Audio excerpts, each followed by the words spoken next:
আসসালামু আলাইকুম দর্শক, আশা করি সবাই ভালো আছেন। ইতিমধ্যে কিন্তু নির্বাচনকে ঘিরে বিভিন্ন রাজনীতিবিদ যারা নির্বাচন বর্জন করেছে তারা কিন্তু ইতিমধ্যে চাঙ্গা হয়ে উঠেছে। যেমন বিএনপি, জামাত, ইসলামী আন্দোলন তারা কিন্তু ইতিমধ্যে কর্মসূচি ঘোষণা করে ফেলেছে।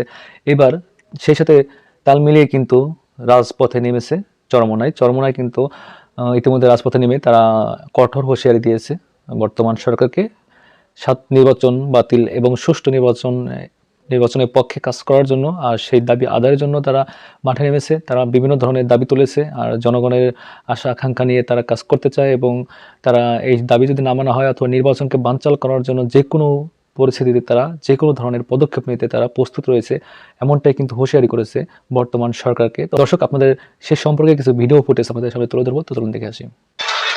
জাতীয় সংসদ নির্বাচনে বিএনপির সাথে যে কয়েকটি দল অংশ নিচ্ছে না তাদের মধ্যে আছে চরমোনাই পীরের দল ইসলামী আন্দোলন বাংলাদেশও। নির্বাচন বাতিলের দাবিতে ধারাবাহিকভাবেই আন্দোলন চালিয়ে আসছে দলটি। শুক্রবারও জাতীয় মসজিদ বাইতুল মোকাররমের উত্তর গেটে পূর্ব নির্ধারিত সমাবেশ করে ইসলামী আন্দোলন বাংলাদেশ। এই সময় তাদের ব্যানারে ছিল শিক্ষা কারিকুলাম পরিবর্তন ও নির্বাচন বাতিলের দাবি। এই কর্মসূচিতে 24 জানুয়ারি অনুষ্ঠিত হতে যাওয়া ভোটকে জাতীয় নির্বাচন নয় বলে আখ্যা দিয়েছে ইসলামী আন্দোলন বাংলাদেশ। পাশাপাশি এই নির্বাচনকে আওয়ামী লীগের কাউন্সিল বলে দাবি করেছে দলটি। ইসলামী আন্দোলন বাংলাদেশের মহাসচিব অধ্যক্ষ হাফিজ মাওলানা ইউনুস আহমদ হুঁশিয়ারি দিয়ে বলেন, তামাশার নির্বাচন বাংলাদেশে হতে দেওয়া হবে না, জনগণের টাকায় এই নির্বাচন হতে দেওয়া হবে না। এছাড়া সমাবেশে দলটির বক্তারা বলেন, নির্বাচন কমিশন সহ সব সাংবিধানিক পদে দলীয় লোক বসিয়ে একপাক্ষিক নির্বাচন দেশের মানুষ মেনে নেবে না।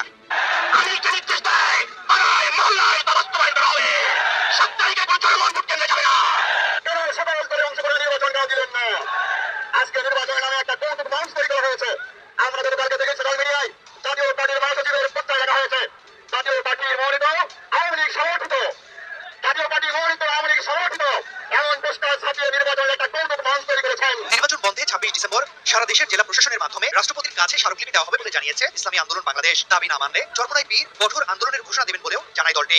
সম্মানিত দর্শক, আপনারা অবশ্যই দেখেছেন যে চরমোনাই ইতিমধ্যে রাজপথ দখল করে ফেলেছে। তারা সরকারকে এক প্রকার হুঁশিয়ারি প্রদান করেছে সুষ্ঠু নির্বাচনের জন্য তফসিল বাতিল করে আগামী 7 জানুয়ারি নির্বাচন পুনরায় নেওয়ার জন্য, তত্ত্বাবধায়ক সরকার অধীনে নেওয়ার জন্য তারা দাবি জানাচ্ছে। তা না হলে কিন্তু তারা এক প্রকার সরকারকে কঠিন হুঁশিয়ারি দিয়ে যাচ্ছে যাতে সুষ্ঠু নির্বাচন দেওয়া হয়, আর না দেওয়া হলে সে পক্ষে তারা যা যা করা দরকার পড়ে তারা রাজপথে থাকবে।